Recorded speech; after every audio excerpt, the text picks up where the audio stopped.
ત્યારે આવો સાંભળીએ તેમના વચ્ચે થયેલી વાતચીત। विराट जी, आपका तो नाम भी विराट और काम भी विराट। नमस्कार आप सर। दुबई में से आज समय निकाला और वहाँ तो ये खेल आपका बड़ा तनावपूर्ण रहता है, उसमें भी आपने और अपनी भागदौड़ भरी जिंदगी में अभी जो फिटनेस रूटीन फॉलो करते हैं,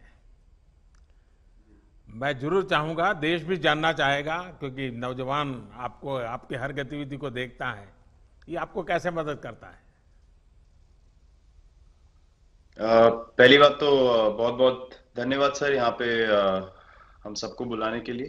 एक सब लोगों ने फिट इंडिया मूवमेंट के बारे में बात करी और इसके फायदे, इसके लाभ हमको रोज अपनी डेली लाइफ में किसी ना किसी तरीके से दिखते हैं। सबने अपने एक्सपीरियंसेस बताए।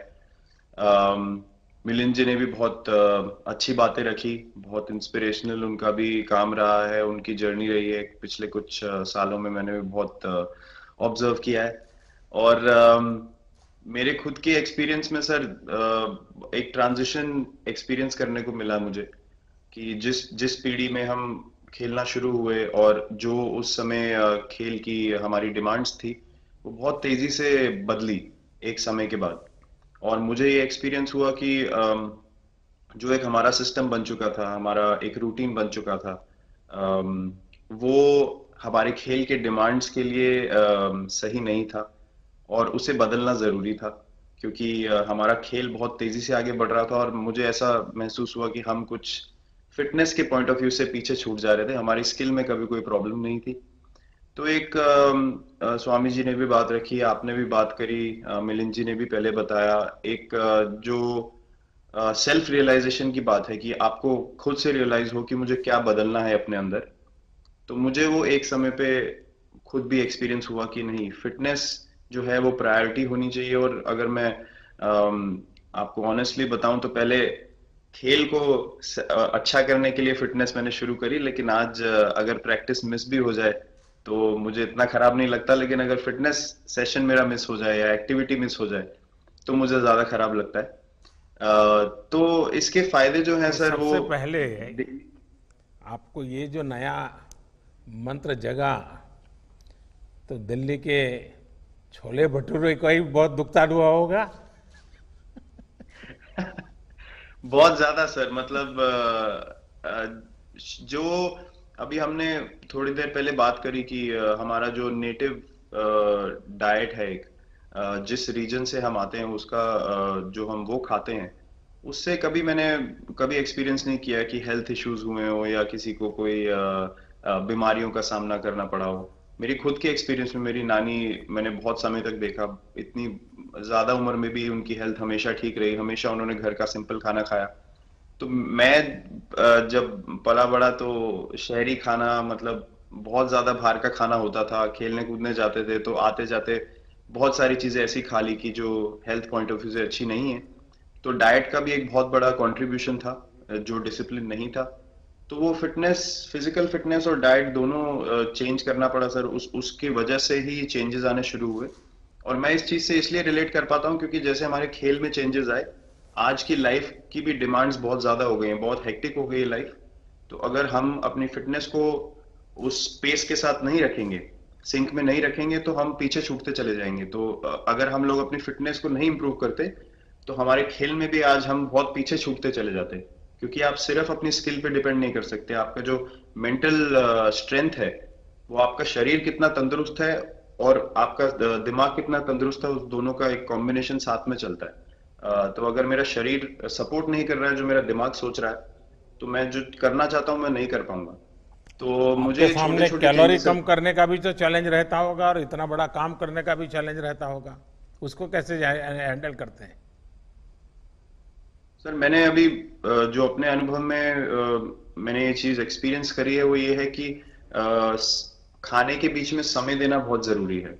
हम लोग बहुत बार खाते हैं और फिर बड़ी मील के बाद वो छोटा पोटा खाते चले जाते हैं पूरा दिन। तो वो जो हमारा सिस्टम है, उसको कहीं प्रोसेस करने का मौका ही नहीं मिलता खाने को, और रात तक हम खाते चले जाते हैं। तो मैं जब छोटा भी था तो 11:30 12 बजे डिनर हो रहा है, उसके बाद मीठा खा के एकदम सो गए। कुछ एक्टिविटी नहीं, कुछ उसके बाद वॉक नहीं। तो आई थिंक ये छोटी छोटी चीजें जो है जो बहुत मैटर करती हैं कि आप अपने अंदर के सिस्टम को भी कितना समय दे रहे हैं उस खाने को प्रोसेस करने के लिए जो आप खा रहे हैं। तो उसके लिए अवेयरनेस बहुत जरूरी है कि आप किस वजह से कर रहे हैं। आप अपने आप को ओवरऑल फिट रखने के लिए कर रहे हैं या फिर सिर्फ वेट लॉस के लिए कर रहे हैं, जैसे अभी रुजुता जी ने बोला। तो प्रायोरिटी बहुत जरूरी है अपने दिमाग में कि आपकी इंटेंशन ठीक होनी चाहिए, फिर अकॉर्डिंगली आपके रिजल्ट्स भी वैसे ही आएंगे बाहर। मैंने सुना है कि इन दिनों टीम के लिए एक योयो टेस्ट हो रहा है। क्या ये कैप्टन को भी ये योयो टेस्ट करवाना पड़ता है कि आपको छुट्टी होती है? और योयो टेस्ट होता क्या है, क्या क्या क्या करना पड़ता है? सर टेस्ट ये बहुत जरूरी था फिटनेस पॉइंट ऑफ व्यू से। अगर आप ग्लोबल फिटनेस लेवल्स की बात करें तो बाकी टीमों से हमारा लेवल अभी भी कम है, और हम चाहते हैं कि वो लेवल हम ऊपर लेके जाएं। जो एक बेसिक रिक्वायरमेंट है आज की डेट में, हम लोग फोकस करते हैं कि जैसे T20 मैच हो गया या वनडे मैच हो गया, वो एक दिन में खत्म हो जाता है। लेकिन अगर हम टेस्ट मैच की बात करें जो 5 दिन आपको खेलना है, हर शाम को आपको वापस जाना है, अगले दिन फ्रेश आना है, तो उस पॉइंट ऑफ व्यू से ये फिटनेस जो स्टैंडर्ड था वो बहुत जरूरी था। और मैं सबसे पहले मैं ही जाके भागता हूँ, और ये कंडीशन है कि अगर मैं भी फेल हो जाऊंगा तो सिलेक्शन के लिए मैं भी अवेलेबल नहीं हूँ। तो आई थिंक ये सिस्टम और ये कल्चर सेट करना बहुत जरूरी होता है।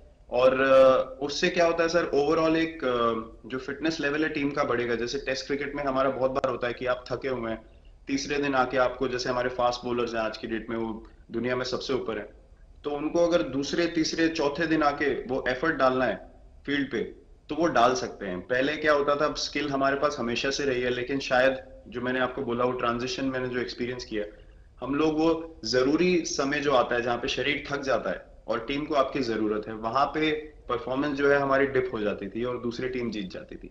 आज की डेट में हमारी फिटनेस की वजह से हम वो जरूरी समय में उस चीज को कैपिटलाइज कर पा रहे हैं और हमारे रिजल्ट्स उसी तरीके से आ रहे हैं। तो एक एक sir benchmark I think elite sports में होना जरूरी है, उससे एक फिटनेस विराट कल्चर जी, बना। मैं देख रहा हूं कि आपका टाइम मैनेजमेंट तो है ही है, लेकिन फिर भी आपकी एक्टिविटी इतनी नजर आती है ना, मैं भी कभी कभी फॉलो करता हूं।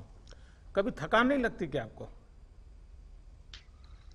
सर थकान अगर मैं ऑनेस्टली आपको बोलूं, थकान हर किसी को होती है। अगर आप फिजिकल एफर्ट करेंगे तो थकान होगी, लेकिन अगर आपका लाइफस्टाइल अच्छा है, अगर आप खा अच्छा रहे हैं, अगर आप फिटनेस रेगुलरली कर रहे हैं, आपकी रिकवरी अच्छी है, तो आपकी स्लीप अच्छी है, स्लीप पैटर्न्स अच्छे हैं, तो आपकी रिकवरी तेज होगी।